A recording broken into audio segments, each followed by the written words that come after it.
India has once again underlined its rising stature on the global energy stage. India Energy Week 2026 held in Goa has gone far beyond being just a conference, emerging as a powerful showcase of India's growing influence in the global energy decision-making. Over 4 days, top policymakers, industry leaders and energy experts from across the world came together to discuss future partnership, investments and cutting-edge technology with India at the center. From clean energy ambitions to major investment opportunities, the event highlighted India's transition from an energy consumer to a global energy leader. Let's take a look at the key highlights from the India Energy Week 2026. Have a look at this report.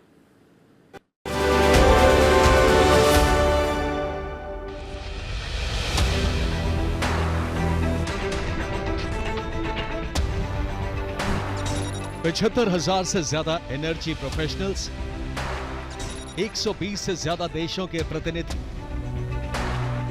700 से ज्यादा global exhibitors और 500 से ज्यादा global speakers.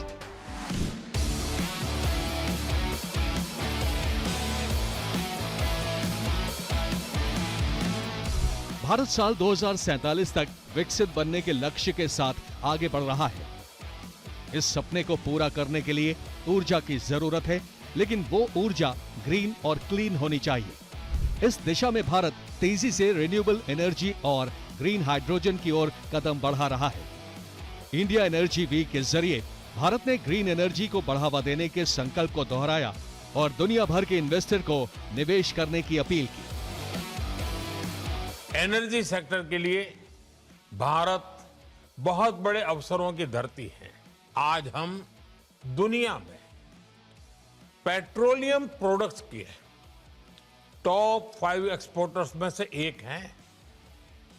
दुनिया के 150 से ज्यादा देशों तक हमारी एक्सपोर्ट कवरेज है और भारत की ये क्षमता आपके बहुत काम आने वाली है।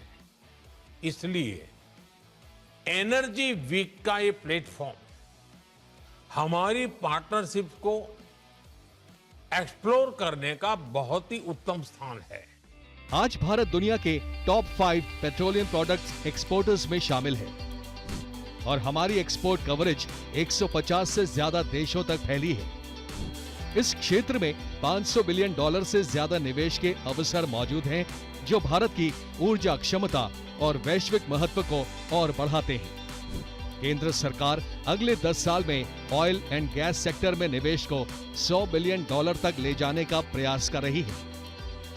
भारत अब केवल ऊर्जा का इंपोर्टर नहीं, बल्कि कई क्षेत्रों में एक्सपोर्टर की भूमिका में भी आ चुका है।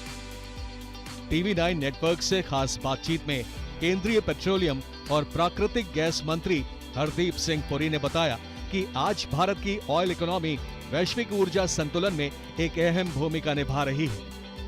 India's growth in the energy sector is actually a stabilizing factor for the globe. अगर इंडिया नहीं खरीदेगा एनर्जी, वो जो एक्स्ट्रा आउटपुट है वो जाएगी कहाँ? दूसरा, हमें अपना प्रोडक्शन, एक्सप्लोरेशन और प्रोडक्शन भी बढ़ाना है और हमें ग्लोबल की करना। और हम सिर्फ इंपोर्टर नहीं है, मैं आपको बताऊं हम एक्सपोर्टर भी हैं। और आने वाले समय में हमारी जो रिफाइनिंग कैपेसिटी जो आज 260 मिलियन मेट्रिक टन पर आना है, कुछ ही देर में 320 हो जाएगी, उसके बाद 400 हो जाएगी।